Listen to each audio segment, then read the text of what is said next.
एक दिन अबू जहल ने हुजूर के पत्थर मार दिया और हुजूर रोते रोते हरम शरीफ चले गए। चचा शिकार से वापस आए और अरब के लोगों का दस्तूर था, जब शिकार से वापस आते थे तो अकड़ अकड़ के चलते थे। हाँ अकड़ के चल रहे। रास्ते में चंद बादियां खड़ी थी, उन्होंने कहा अगर इसे पता चल जाए ना इसके भतीजे के साथ क्या हुआ तो ये अकड़ ना भूल जाएगा। पूछा क्या हुआ? अबू जहल ने तुम्हारे भतीजे को पत्थर मारा। दौड़ गए, पूछा अबू जहल किधर है? किसी ने बताया अपने यारों के साथ बैठा है। सुने बाप क्या होता है, अपने यारों के साथ बैठा। गए दौड़ के अबू जहल को जाके डांटा और तलवार के दस्ते से या कमान से उसके सर पे वार किया कि उसका सर पट्टा खून बहने लगा। पूछा लोगों अब बताओ मेरा भतीजा किधर है? कहा हमने उन्हें हरम शरीफ की तरफ जाते देखा है। अल्लाह अकबर, उधर दौड़े जिधर मेरे नबी है। हरम शरीफ में आए, सरकार हालत सजदा में है, रो के अपना दर्द अपने रब से बयान कर रहे हैं, अपने रब की बारगाह में रोके आंसू बहा रहे हैं। चचा तशरीफ लाए, कंधे पे हाथ रखा, भतीजे जरा सर उठाइए। मेरे नबी ने सर नहीं उठाया। फिर कहते हैं भतीजे सर उठाओ, मैं तुम्हारा बदला लेके आ गया हूं। फिर नहीं उठाया, तीसरी मर्तबा कंधा पकड़ के हिलाया, मेरे नबी ने सर उठाया। कहा भतीजे परेशान क्यों हो रहे हो? चचा ने यूं बाजू फैलाए, आज तुम कम कर लेते मेरे सीने से लग जा। मुअल्लिखीन ने लिखा हुजूर ने यूं चचा के हाथ हटा दिए और तारीख साल जुमले कहे थे, अगर आज मेरे बाप अब्दुल्ला होते तो किसी में हिम्मत नहीं थी मेरी तरफ आंख उठा के देख लेता। आज जो हरम शरीफ में तन्हा रो रहा हूं, अगर मेरी माँ आमीना होती तो यूं तन्हाई में आंसू बहाने न पड़ते। तुझे क्या पता है बाप क्या होता है? सैयदुल अंबिया जैसी शख्सियत आप इरशाद फरमाते हैं, अगर मेरे बाप अब्दुल्ला होते किसी में जुर्रत नहीं थी जो मेरी तरफ नजर उठा के देख लेता। चचा ने कहा भतीजे मैं तेरा बदला लेके आया हूँ। आका कहते हैं चचा मैं बदले से राजी नहीं हूँ। कहा फिर किस चीज से राजी होगे? कहा सुनो मैं जो दीन लेके आया हूँ तुम उसे कबूल कर लो, मैं भी राजी हो जाऊंगा, मेरा खुदा भी तुमसे राजी हो जाए।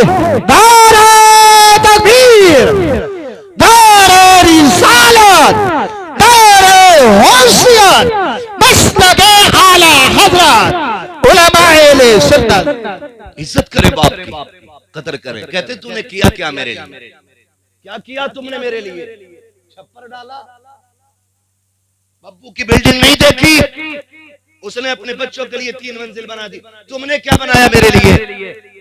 खुदा की कसम तुझे जवान कर दिया, ये तेरे ऊपर सबसे बड़ी तेरे बाप की कुर्बानी लगी है।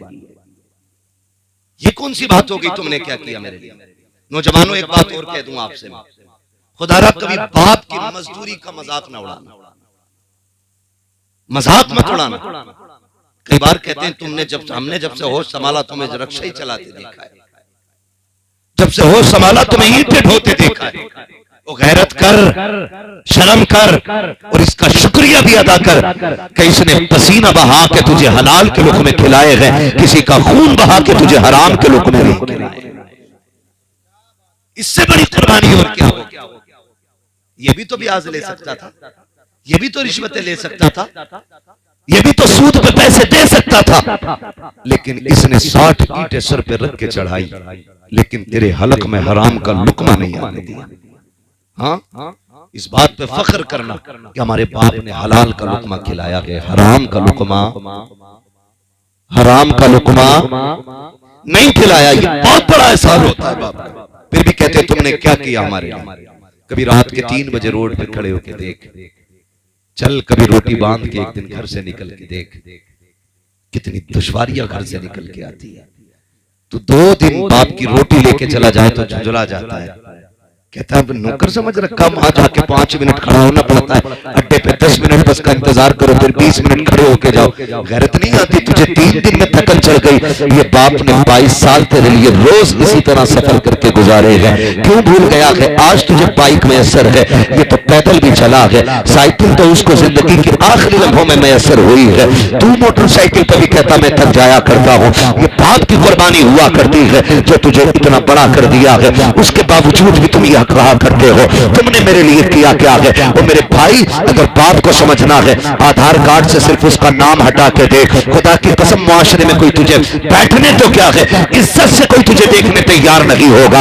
इज्जतें भी तब मिला करती है जब हमारे साथ बाप का नाम जुड़ा होता है। हमारे कार्ड के अंदर अगर बाप का नाम है तब हमारा आधार मोतबर होता है। अगर बाप का नाम नहीं है, हमारा आधार मोतबर नहीं है, जिंदगी मोतबर नहीं है। खुदा की कसम, अगर इज्जत का सबसे बड़ा रखवाला कोई होता है तो वह बाप की जात होती है। कभी उसे जलील न करना, अल्लाह तौफीक दे और हो सके तो उसके नाम पे जिंदगी भी कुर्बान कर देना, अपनी इज्जत को भी कुर्बान करके देंगे। सुभान अल्लाह। नारे तकबीर, नारे रिसालत, मसलके आला हजरत, उलमाए अहले सुन्नत, महफिल सारे तवाब, नारे तकबीर, नारे रिसालत। सुभान अल्लाह। बाप बाप होता है।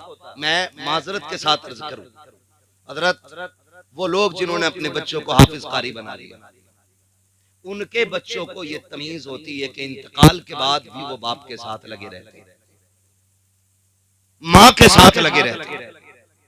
वरना अगर नहीं पढ़ाया, हमने मौलवी नहीं बनाया, अब्बा मर गया ना, तो सगा बेटा उसके बदन के कपड़ों को छूने तैयार नहीं होता। सगा बेटा छूने तैयार नहीं होता। यहां तक कि जिस चारपाई पे बाप ने आखिरी सांस ली थी, कहते हैं इसे फकीर को दे दो, क्योंकि इस चारपाई पे अब्बा का दम निकला, डर लगता है इस पे लेटते। उसके उतारे छोड़े हुए कपड़े, मेरे उस्ताद गिरामी बैठे, हाँ इनसे पूछिए कि बाप के छोड़े हुए कपड़े बेटा पहन सकता है, लेकिन नहीं पहनता। उसकी छोड़ी हुई दौलत तो बड़ी जल्दी जेब में रख लेते हैं, उसके कमरे पे भी कब्जा कर लेंगे। अब्बा का कुर्ता नहीं पहन रहा, नहीं डर लग रहा है कि गुस्ल देना बेटे आए, नहीं मैं नहीं जाऊंगा भाई। क्यों? क्योंकि हम समझ नहीं पाए। बड़ी बेवफा दुनिया है, इतनी बेवफा दुनिया जो कंधों पे बैठा कर आज मरने के बाद उसे छूने तैयार नहीं, जो अपने मुंह में चबा चबा के खिलाता रहा, आज मरने के बाद उसके ऊपर पानी डालने तैयार नहीं। हम इतने बेवफा, जो तुम्हारे आने के इंतजार में रात भर जागता रहता था, आज उसके लिए तुम 2 मिनट कब्र पर ठहरने तैयार नहीं। क्या हक अदा करेंगे माँ बाप का हम? क्या हक अदा करेंगे? चलो रोड पे चलो, सर्दी की रातों में देखो 11-11 बजे तक बूढ़ा बाप अड्डे पे खड़ा मिलता है। कैसे बैठे हो चाचा? हम लोग चलते हैं ना रात में गाड़ियों से, बुजुर्गों को हमने देखा, चाचा बैठ ले गाड़ी में। कहा नहीं मुझे जाना कहीं नहीं है। कहा यहाँ क्यों खड़े हो? कहा बेटा काम पे गया था, अभी आया नहीं। तू 11 बजे तक ना आए तो बाप रोड पे निकल आता, मेरा बेटा क्यों नहीं आया? हम इतने बेवफा हो गए, उसकी आंखें बंद क्या हुई, हमने चेहरे फेर लिया, रिश्ते ही टूट गए हमारे। बेटा पानी तक डालने तैयार नहीं बाप के जिस्म पे। मैं नहीं डालूंगा, मुझे डर लग रहा है। कफन का भैया ये पहनाओ जिसे पहनाना। यहाँ तक कि कई तो ऐसे बदबख्त बेटे होते हैं जो बाप के जनाजे तक में शामिल नहीं होते, नमाज में शामिल नहीं होते, खड़े रहते पेड़ के नीचे। हजरत पूछे नमाज पढ़ाई जाए, बजाय इसके कि सफ में से आवाज आती पेड़ के नीचे से आती है, पढ़ाओ जी। ये कौन बोला? कि ये बड़ा बेटा। क्या फायदा तेरी औलाद होने का भाई? कितने कम नसीब हैं जो सगे बाप के जनाजे तक में नहीं आ सकते। तुम क्यों नहीं आया? कपड़े सही नहीं है। जब कपड़े सही नहीं थे तो जनाजे में ही क्यों आया? ये पाक लोगों का काम है, साथ भी पाक लोग चले, नमाज भी पाक ही पढ़ेंगे, कब्र में भी पाक होता है। हम तो इतने मोहताज लोग हैं, अपने जनाजे में किसी वहाबी को शामिल नहीं होने देते। तुम गंदे कपड़े पहन के बाप के जनाजे में आ गए, पेड़ के नीचे खड़ा हो गए। नौजवानों आपसे एक बात कह जाऊं, खुदा करे कि हर बाप की उम्र लंबी, मगर अगली बात कहूं कि ये भी दुआ मांगा करो, अल्लाह हमारे कंधों को हमारे बाप के जनाजे की तौफीक भी देगा। कई बार दौलत की भूख बाप के जनाजों से बच्चों को इतने दूर ले जाती है कि लाइव अब तो जनाजा देखते हैं, वीडियो कॉल करके देख रहे। कहां बेटा? कोयत में। कहां बेटा? दुबई में है। कहां बेटा? फ्रांस में है। क्या करोगे ऐसी दौलत का यार, जो सगे बाप के जनाजे में शामिल ना हो सके? तो इन्हें वक्त दो, इनके पास बैठो, टाइम लगाओ इनके साथ, इनसे बातें किया करो। ये कोशिश करें, सारे कोशिश करें, वरना कोई जिंदगी में जिंदगी नहीं। क्यों जा रहे हो दुबई? गाड़ी लेनी है, हवेली ऊंची करके बनानी है, कल जब आएगा हवेली तो होगी, लेकिन देख के मुस्कुराने वाला बाप नहीं होगा। एक वीडियो वायरल किया गया, कोई 10 साल में लौटा है बाहर से, वो कब्र से लिपट लिपट के रो रहा था। लोग लाइक कर रहे थे, कमेंट कर रहे थे, लोग सब्र की तालीम दुआएं दे रहे थे। मैंने कहा ये तो उस दिन मर गया था जिस दिन बाप के जनाजे में नहीं आया। तुम क्या सोचते हो? ये मोहब्बतों के तकाजे, ये प्यार के तकाजे। आपसे मेरी इतनी गुजारिश है, मुमकिन हो सके ना तो माँ बाप के इर्द गिर्द ही रहना, दाएं बाएं ही रहना, उनसे दूर ना रहना। खुदा करे उनके आखिरी जुमले तुम्हारे कानों से टकराए, उनकी कोई तमन्ना हो तुम पूरी कर दो और वो मुस्कुराते मुस्कुराते दुनिया से जाए। महबूब फरमाते हैं क़यामत में सारे जन्नत को ढूंढेंगे और मैं उनको ढूंढूंगा जो दुनिया में जिनके माँ बाप उनसे राजी होके गए थे। मैं उनका हाथ पकड़ के खुदा की बारगाह में लाऊंगा, उसका हिसाब आसान कराऊंगा, फिर हौज़े कौसर पे ले जाके जाम पिलाऊंगा। कहते फिर हाथ पकड़ के उसे खुद जन्नत में छोड़ के आऊंगा। ये माँ बाप के खुश करने वालों फरमाबरदारों के लिए इतनी बड़ी महबूब की तरफ से खुशखबरी है। लेकिन हमें हुआ क्या है? हमें क्या हो गया है? आपसे भी ये बातें कही, लेकिन बापों से भी मैं चंद बातें कह जाऊं, चंद कड़वी बातें बापों से भी कहना चाहता हूं। खुदारा आपसे भी इतनी गुजारिश है, आप भी मेहरबानी करें। आप पे भी बेटों की कुछ जिम्मेदारी है, आप पे भी औलाद की कुछ जिम्मेदारी है। आप इन्हें गधा ना समझें, इन्हें जानवरों की तरह इस्तेमाल न करें। मालिक है आप औलाद के, ये अपनी जगह है, लेकिन हुस्न अखलाक भी कोई चीज होती है। आप अपनी जिम्मेदारियां पूरी करें। कई बार गलती कर जाते हैं, माफ कीजिएगा। जो हमारे नौजवान परदेश रहते हैं और 2-2 नहीं 6-6 साल परदेश काट के आते, हुजूर उनके जो दाएं बाएं वाले भैया होते हैं ना, वो यूं कॉलर कड़ा करके गांव में टहलते हैं। 8वीं मंजिल पे खड़ा है, वो झुलकारिया चारों तरफ के इसकी बिल्डिंग, जबकि इसने 1 फुटी कौड़ी नहीं कमाई है। सारी मेहनत उसकी लगी है जो दुबई में पड़ा है, और इसका कॉलर खड़ा है, ये यूं टहल रहा आस्तीन चढ़ा के। बेचारा परदेसी 10 साल के बाद आया, 0-0 ही रहे, क्योंकि ये ठलुए खा गए थे उसे। हाँ हजरत यही हो रहा है। मैं उन भाइयों को मुबारकबाद पेश करता हूं जो बहनों के हाथ पीले करने के लिए परदेश काटा करते हैं।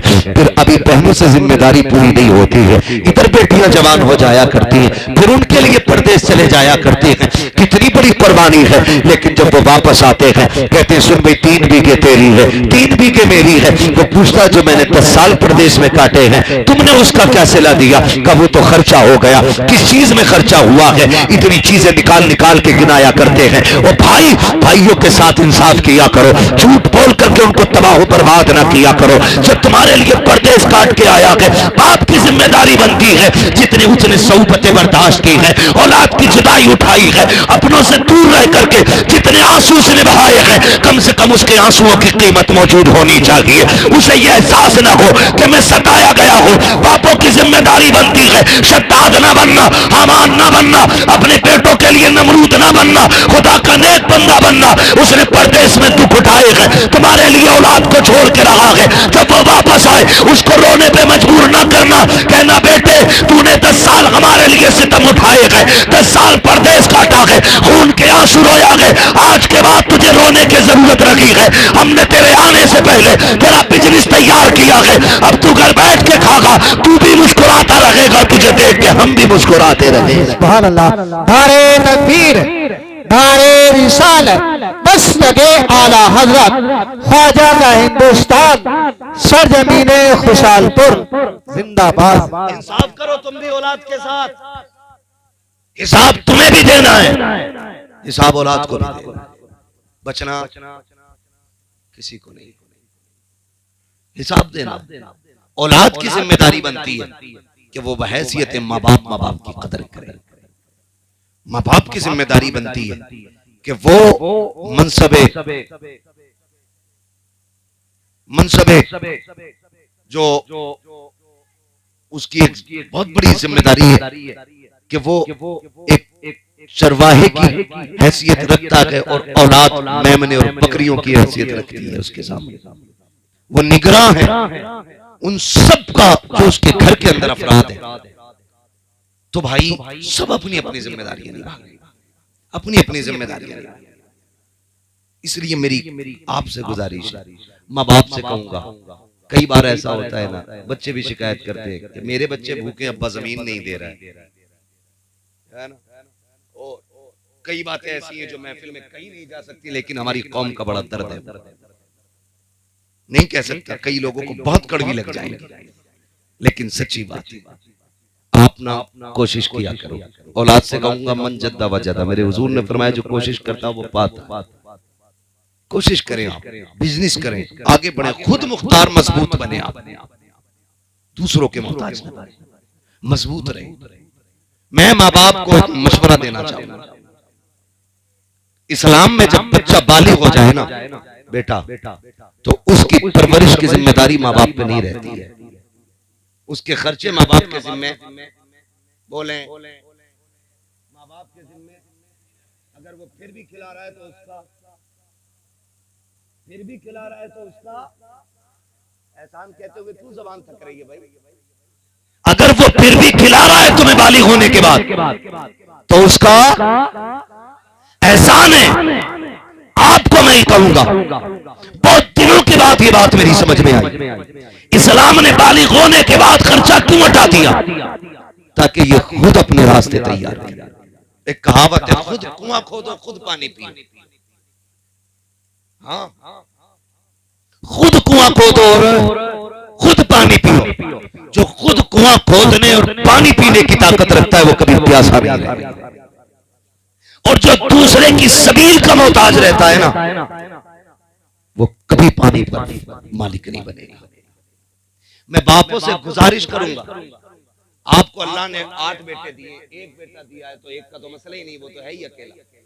2 दिए ना तो जैसी होश संभालने उनका काम अलग करना। दुश्मनी नहीं है, ये आपकी हमदर्दी है औलाद के साथ। आप 10 साल जब तक वो पढ़ रहा है, पढ़ाना चाहते पढ़ाइए, फिर लालची न बनिए, उससे कहिए अपना कर अपना खा, ताकि कल वो ठोकरे न खाए। यही इस्लाम का मिजाज है, यही हमारा दीन सिखाता है। लेकिन क्या है, अब्बा की 20 बीघे तो लल्ला सुबह 10 बजे तक सो रहा, कह रहा मौलाना लोंडे की पबजी नहीं छूट रही, पबजी खेल रहा 2 बजे तक। पबजी तो पबजी, फोन की बैटरी भूल जाएगा, जरा कह के खुद खा कमा। फिर हम नहीं जानिए ये 3 बजे तक खेल लेते, 8 बजे खल्लाटे लेने लग जाए तो बात कर। इन्हें जिम्मेदार बनाइए, इन्हें आजाद ना छोड़िए। इकलौता है, 2 ही हैं, लाडले हैं, अब्बा की 100 बीघे, लाड़ नहीं है, ये सितम है औलाद। ये आप जुल्म कर रहे हैं औलाद पे अगर आप उन्हें जिम्मेदार नहीं बना रहे। आपके मरने के बाद ये भीख मांगेंगे या चोरियां करेंगे, इसी से मुआशरा बिगड़ जाएगा।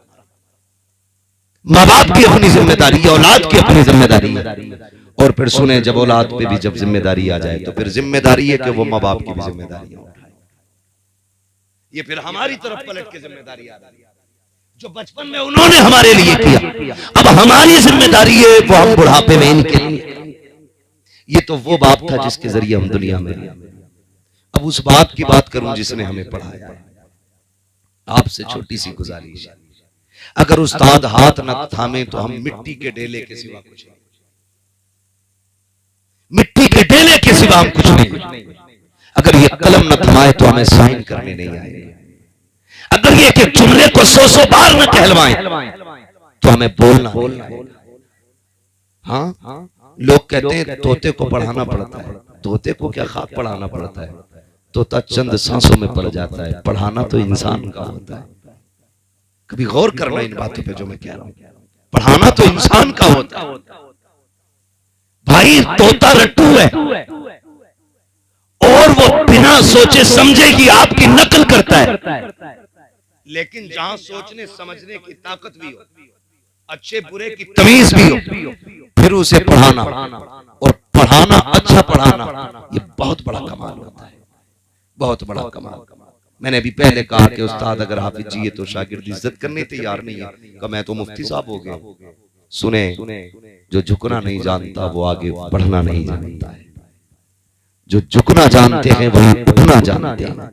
आप झुकने के आदि बने, अल्लाह आपको उठा डालेगा, बुलंद करेगा आपको। कई बार ना है मुरीद हो गए पीर साहब से, तो हर जुमेरात जा रहा सलाम,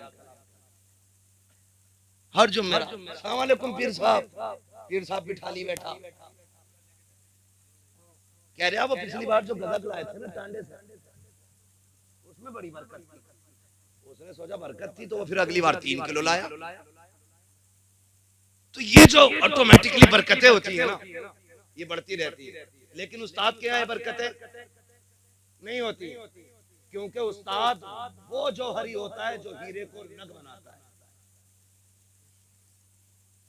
जो सोने की बिस्किट को तोड़ मरोड़ के जेवर बनाता है, वो उस्ताद होता है। तो उस्ताद के यहाँ चापलूसी तो हो ही नहीं सकती। गलती करोगे अब भी डर लग रहा है, सच्ची बता रहा हूँ कसम से, हमें अब भी डर लग रहा है कि अभी भी वो हो सकता है कि थप्पड़ कहीं से भी पड़ जाए, क्योंकि यहाँ माफी नहीं होती। अगर डॉक्टर रहम करने लग जाए तो मरीज ठीक हो ही नहीं सकता। और जहां डॉक्टर ने जख्म पे पट्टी करी, चीरा नहीं लगाना, कहीं से दर्द होगा तो भाई वो सड़ा देगा। और आजकल ये सड़ाने का काम कई पीर कर रहा है। खुद फैसला करना किसका पीर सड़ा रहा है और किसका पीर सजा रहा है, ये फैसले आपको करने। तो उस्ताद होता है। हर जुमेरात जा रहे हो, कभी हजरत को भी सलाम कर लिया करो। हजरत आ रहे तो निकल गया उधर को, हाथ में चूमने पड़े, मेरे पीछे 3 मुक्तदी आ रहे हैं। मुक्तदी है, कोई मलकुल मौत थोड़ी है। नहीं, मैं अल्लामा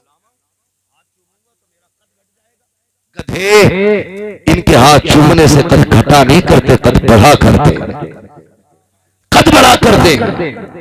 अल्लाह इज्जतें बख्श देता है। वो एक उस्ताद ने शागिर्द से कहा, यार मेरे जूते ला।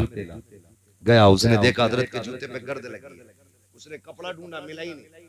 उसने दामन लिया और यूं रगड़ा और सीने से लगा के खड़ा हो गया। उस्ताद ने कहा, पगले ये जूते सीने से लगा के खड़ा है, तेरे कपड़ों पे धब्बा लग जाएगा। उसने कहा, मेरे कपड़े तेरे जूतों से लगने वाली खाक से ज्यादा तो कीमती नहीं है। उस्ताद ने इतना सुना, आंख में आंसू आ गए। फरमाने लगे, चल आज तूने मेरे जूते उठाएंगे, तादम अजीज तो जमाना तेरे जूते उठाता रहेगा। ये चंद जुमले तकदीर बदल देते। इन जुमलों के पीछे पड़ो। हाँ, कभी खिदमत करें, खिदमत बुलंदियां देती है। तो एक वो जिसने तुझे इल्म दिया, एक वो भी तेरा बाप है, उसकी भी हमेशा इज्जत करनी है। तीसरे बाप पे बात कर लूं, वक्त मुकम्मल होने लगा है। तीसरा बाप वो है जिसने तुझे बेटी दे दी, जिसने तुझे, क्यों डर रहे हो इस जुमले पे? क्योंकि अब्बा कहें कैसे 10 लाख तो पहले मांगे बैठे हैं उससे, खून तो पहले ही पी लिया इस अब्बा का। 20 चाहिए वरना बारात लौट जाएगी। तब कहां था ये अब्बा? जब भात लेने की बारी आवे ना तो झुक के कहता, अब्बा तारीफ पता है भात की। इसे कहते हैं गधे को बाप बना, फूंक के चाटना। मेरे भाई, माशरे को आसान करो, बेहतर करो माशरा। फरमाया, एक वो है जिसने तुझे बेटी दे दी। आसान काम तो नहीं था। चैलेंज है मेरा, कोई है जो अपनी 2 साल की बेटी 10 लाख में बेच दे? है कोई तुम्हारे बीच में जो 5 साल की बेटी 20 लाख में बेच ले? 5 साल की बेटी 40 लाख मुझसे लेके चला जाए, बेटी दे दे कोई अपनी। कोई कहेगा मौलवी बड़े से बड़ा बेगैरत भी अपनी एक 5 साल की बेटी को 40 लाख में नहीं बेच सकता। तो बता तो सकी, तुझे 5 साल की इतनी प्यारी है, 40 लाख में बेचने तैयार नहीं, उस बात के जिक्र को सलाम क्यों नहीं करता है जिसने 20 साल की पढ़ा लिखा करके जवान बेटी फ्री में तेरे हवाले कर दी? और खाली दी नहीं है, उसके खर्चे के बर्तन भी तुझे दिए हैं, लेटने का बिस्तर भी दिया है, पहनने के कपड़े भी दिए हैं, उसने तुझे खाने के बर्तन भी दिए हैं, सजने का जेवर भी दिया है, संवरने के सामान भी दिए हैं। यहाँ तक कि उस बाप ने अपनी बेटी की जरूरत का एक सामान दिया। जाके कहते, देखो तो सही किसके जहेज में चिमटा नहीं है, किसके जहेज में गिलास नहीं है, एक एक प्लेट वाली जहेज में होती है, उस बाप को सलाम क्यों नहीं करते हो जो खाली बेटी नहीं दे रहा है, सारी से जरूरतें की दे रहा है, उसके बाद भी जब बेटी घर में आती है लोग कह दिया करते हैं क्या दिया है तेरे बाप ने, औकात क्या है उसकी, अरे उसकी औकात तो इतनी बड़ी है कि तेरे बाप की औकात बैट खरीदने की नहीं थी, इसके बाप ने बैट दिया है, तेरे बाप की औकात प्लेट खरीदने की नहीं थी, इसके बाप ने प्लेटें दी है, किसको ताने दे रहा है तू, ये भाग के नहीं आई है, इसने नाक नहीं कटाई है, तू घूरे से उठा के नहीं लाया है, खुदा की कसम खा के कहता हूं अगर मेरे नबी ने निकाह को मशरू न किया होता तेरी औकात नहीं थी किसी की बेटी को हाथ लगा देता, हाथ लगाना तो बड़ी बात है, बिना निकाह के अगर जुर्रत है तो किसी की बेटी की तरफ आंख उठा के दिखा, आंखें निकाल ली जाएंगी, यह एहसान मान मदीने वाले का जिसको तूने देखा नहीं, जिसको तूने जाना नहीं, जिसको तूने पहचाना नहीं, जो तुझे नहीं जानती थी, जो तुझे नहीं पहचानती थी, तेरी आदतों से वाकिफ नहीं, तेरी कसरतों से वाकिफ नहीं, तूने 3 मरतबा कबूल कबूल कहा, तेरे बिस्तर पे आके बैठ गई और ऐसी बैठी, तूने कहा चल तो चलने लगी, तूने कहा बैठ तो बैठ गई, तूने कहा जाग तो जाग गई, तूने कहा सो जा तो सो गई, बता तो सही ये फर्मा बरदारी तो तेरी औलाद भी नहीं करेगी जो इस औरत ने की है, जिसको रात दिन के ताने दे के मारते हो, खुदा की कसम खा के कहता हो कोई तावीज घर में सुकून नहीं लाएगा, कोई डोरी नहीं लाएगी, अगर घर में सुकून चाहते हो मुस्तफा का तरीका ले आओ, घर में भी आसानी हो जाएगी, कब्र में भी आसानी हो जाएगी। धारे तकबीर, धारे तकबीर, धारे रिसाला, बस लगे आला हजरत उलमाए सुन्नत हजरत अल्लामा मुफ्ती हम्माद रज़ा शाही किबला